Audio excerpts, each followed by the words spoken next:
Culture shapes who we are. Culture is that underlying invisible element within an organization that has a tremendous impact on what we accomplish inside the organization and within our lives. So if we think about culture, we think about our environment, all the things that make up our environment, how we communicate, how we send messages, the tone of our conversations, the tone of our emails, whether or not we use underlines and caps and exclamation points. All of these things set the foundation of our culture. So think about culture in the context of being intentional or unintentional, because every organization has a culture. The question is it intentional or unintentional? An intentional culture looks at how we communicate. It looks at our habits. It looks at our behaviors and says, are these behaviors consistent with the outcomes we want to produce? The key part of that is outcomes. Do we even know what outcomes do we want to produce? So if we look at culture as being that element that connects everything so that we can achieve our potential, then we need to be looking at first, what is our potential? And we look at our potential in the context of our cause. What are we chasing? What is the organization going after? What is meaningful for the organization? What is meaningful for me and the other employees within the organization? This is going to set that guiding light or that direction that establishes our foundational culture.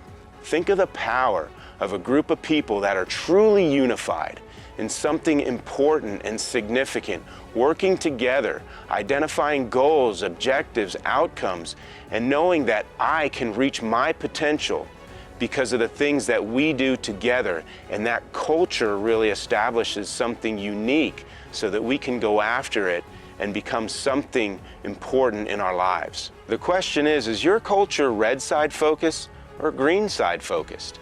Remember the focus spectrum? You remember there's red side focus where we dwell on all the things that won't work, or the green side focus where we focus on the outcomes, the potential, and we use that as a driving force to help us overcome the obstacles. Now, inside a green side focused company, we see people that are motivated to work together. They also challenge each other. This isn't easy. A green sided focused culture is a culture that really looks at everybody as an opportunity to help each other grow and develop and succeed. So that's a challenging culture. So that's hard. That's actually harder than a red side culture, where what happens in a red side culture is we spend time sitting there talking about all the things that won't work. So if you were to do a plan and you were really excited about a plan or an opportunity within your organization, and then you rolled it out to the rest of the company or your department, and everybody looked at each other and said, oh, this isn't going to work because of this, or it's not going to work because so-and-so is not going to give us the resources, or we don't have the money, or all these different things. That's a red-sided culture, and if you do that once, it's probably okay. But if you keep doing that over and over again, and you're not able to overcome the obstacles and move to the green side, what you do is you create a culture and a comfort zone for your people to stay stagnant. They don't change, they don't grow, they don't challenge each other. And that's a red-sided culture. So you have to ask yourself, what is my culture? Am I permeating a red-sided culture where people seek ways to not change? Or am I creating a culture that empowers people to change, grow, develop so that we can all succeed?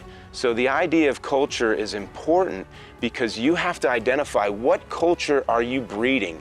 Is your culture intentional? Are you intentional about building a culture that grows, develops, and creates a unified focus for everyone to work towards something significant for the company, but also for themselves?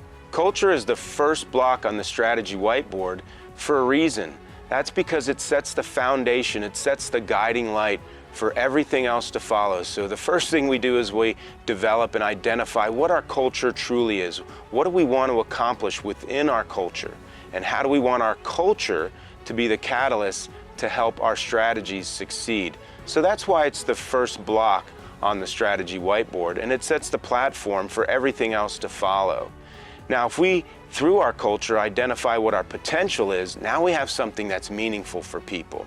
So I'm not talking about a vision statement or a mission statement that you post somewhere at the bottom of an email or somewhere on a wall. I'm talking about something that's truly unifying and motivating within an organization. Something that sets, like I said, the foundation of the culture.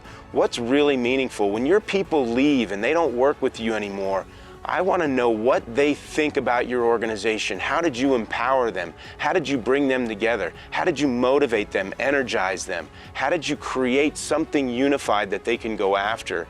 And then everybody works together in a challenging, very challenging structure so that they can succeed and pursue not only the organization's potential, but their own individual potential by the work that they do.